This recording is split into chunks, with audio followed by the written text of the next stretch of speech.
Tem coisa que deveria intrigar todo mundo nessa caçada a Bolsonaro. Até quem não gosta dele. Como pode um senhor de 70 anos representar tanto perigo? Antes de qualquer coisa, você aí que bateu na casa dos 40, ou talvez até um pouco menos, e já sente a lombar quando vai lavar louça, ou a cervical incomodando, não aguenta mais subir uma ladeira sem ficar ofegante, e entrou naquela rotina 3-para-1, ou seja, um dia de balada e 3 para se recuperar, será que você consegue imaginar o que é ter 70 anos? Claro que não é a mesma coisa para todo mundo. Mas então vamos especificar. Imagina que você tem 70 anos, mas aos 63 levou uma facada que comprometeu todo o seu organismo. Você sobreviveu por um milagre. E hoje, 7 anos depois, não consegue mais ter uma noite de sono tranquila porque tem crises de soluço constantes.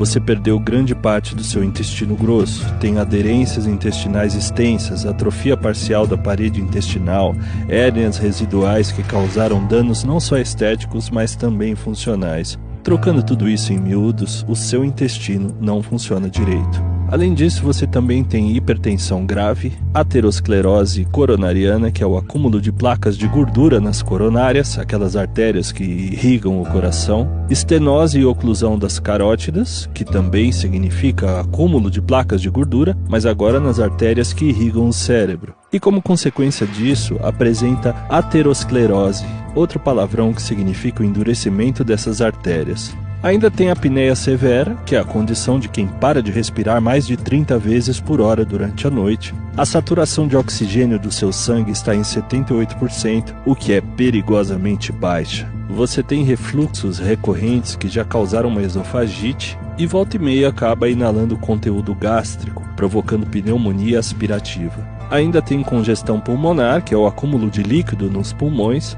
derrame pleural bilateral, que é o acúmulo de líquido no espaço entre os pulmões e a caixa torácica, e carcinoma de células escamosas, um câncer de pele.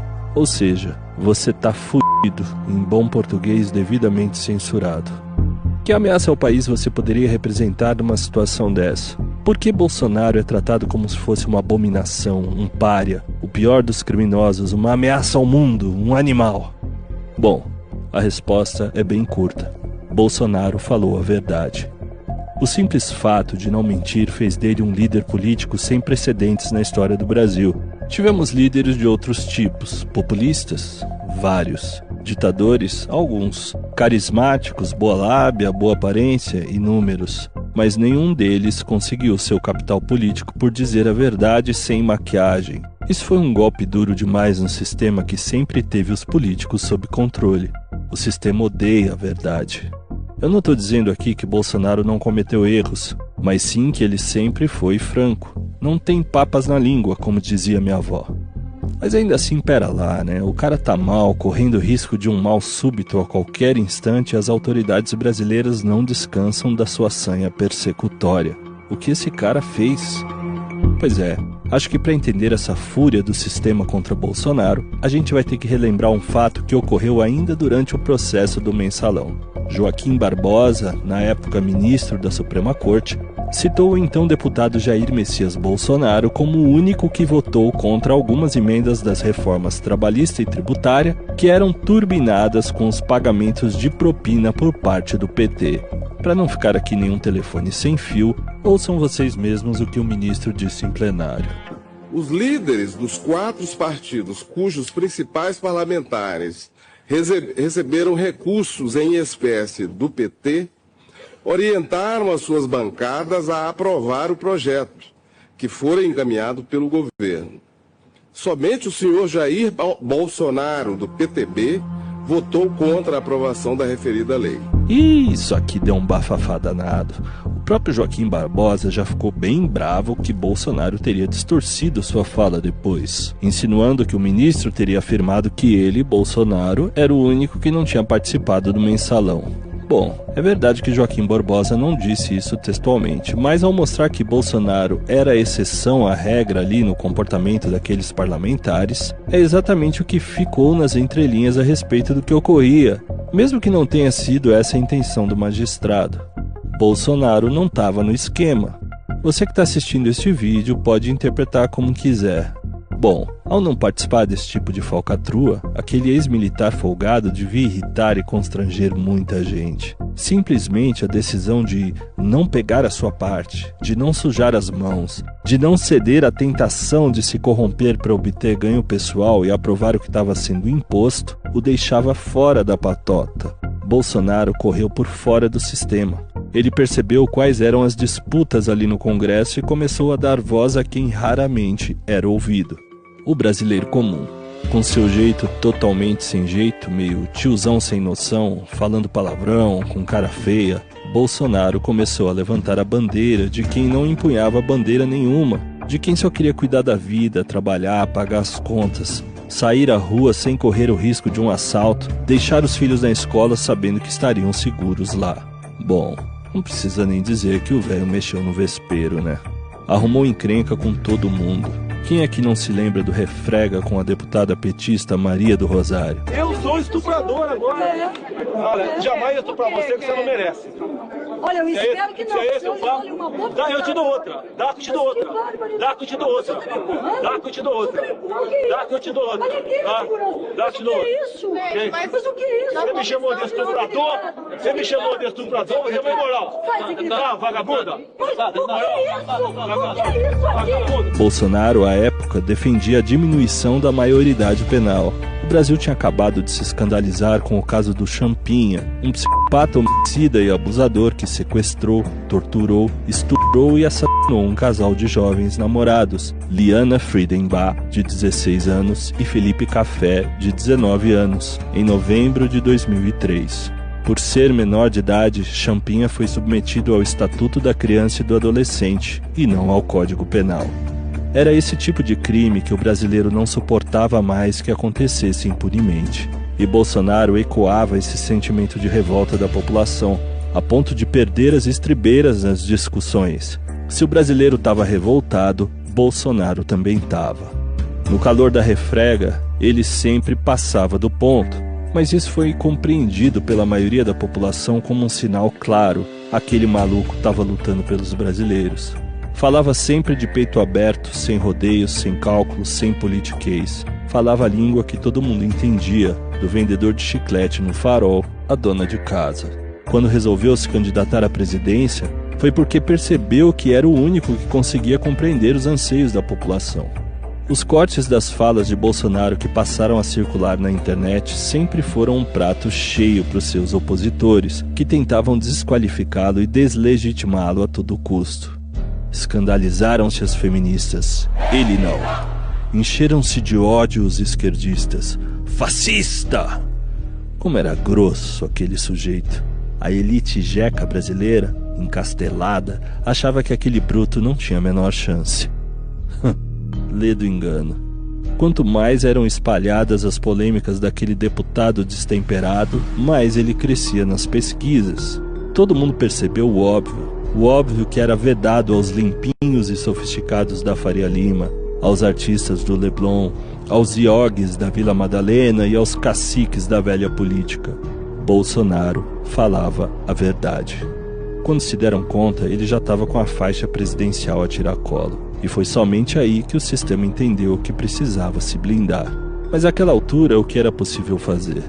Ora, o de sempre: usar todos os braços da máquina pública para impossibilitar o governo daquele intruso. Não vamos perder tempo aqui explicando como o sistema foi montado, mas vai ter um link no final desse vídeo para você clicar e começar a entender como são feitas as salsichas. Por enquanto, nossa missão é mostrar por que Bolsonaro é tão odiado. E a primeira coisa irritante em Bolsonaro, irritante por sistema, é claro, é que ele não se deixava corromper. No país da falcatrua, do dinheiro na cueca, da tilápia importada, da farra dos consignados, não se deixar corromper é que é um crime. Afinal, o lema do sistema é: temos que manter isso. Tem que manter isso. Bolsonaro enfureceu os políticos, mas também os famigerados movimentos da sociedade civil organizada. Movimentos esses que sempre foram a desculpa da esquerda para dar poder político a quem não recebeu voto nenhum. É o caso do MST.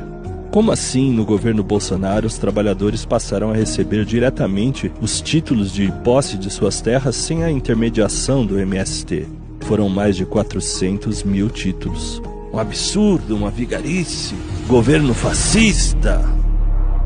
Outro grupo que Bolsonaro desagradou demais foi o dos prudentes e sofisticados da Faria Lima, os liberais. Você curte?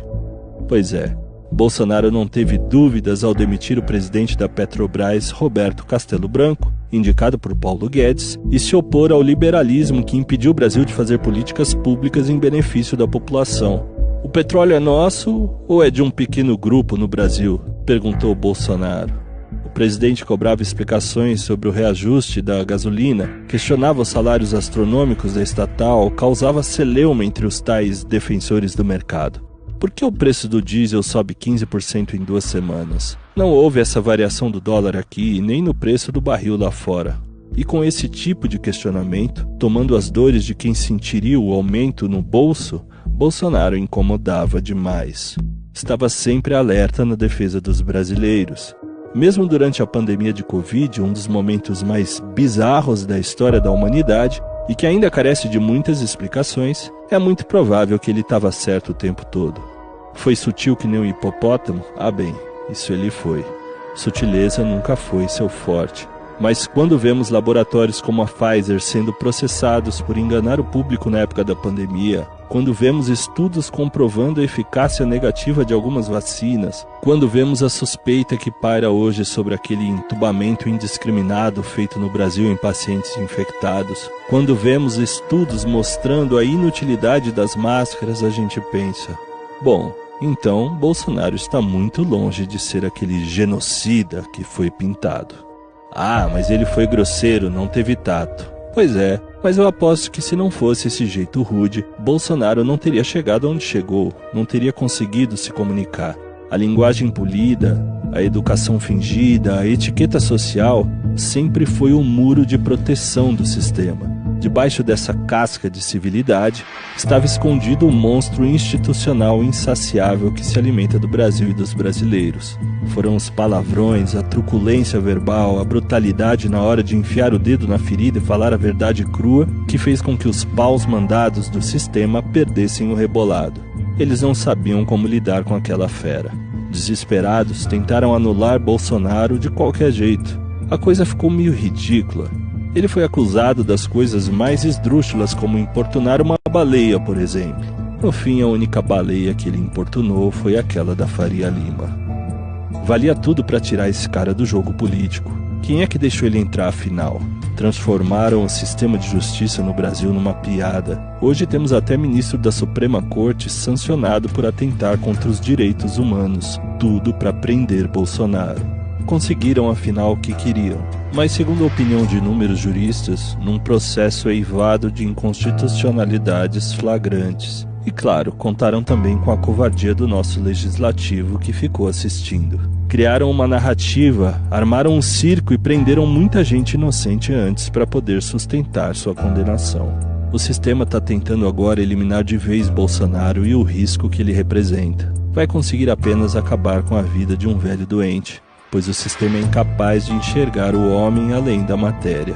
Bolsonaro já expôs as entranhas da política brasileira, emprestou sua voz a quem nunca teve, e agora são milhões de brasileiros que falam por ele. Não adianta, Bolsonaro não morre mais.